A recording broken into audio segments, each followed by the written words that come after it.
Wala nga kayong typewriter dyan. Tapos, bugiro. Every week, nagalabas ako. You know, Boracay, it was so stinking, I was forced to, because somebody complained to me. Hindi na, Amerikano. Sabi nga, the stinks, I saw the human excrement being spewed out doon sa dagat.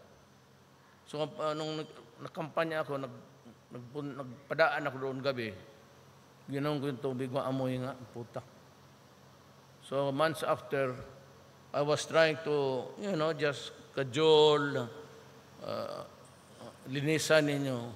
No, wala kasing makinig. Ayaw niyo mo. Putang inasirahan mo. I'm told Anyo, dahil si Mato, puro militarian, dumaan ng Davao. Yan ang sinro yun. Dahil si Anyo, puro military ang kabinet ko.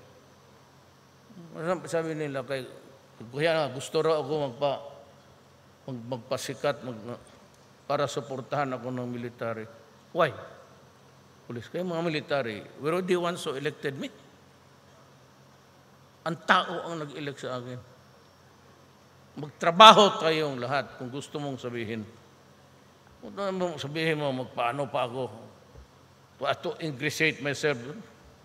Kinuha ako yan kasi military, usang utos lang. Pag sinabi kong gawin mo yan, walang korupsyon.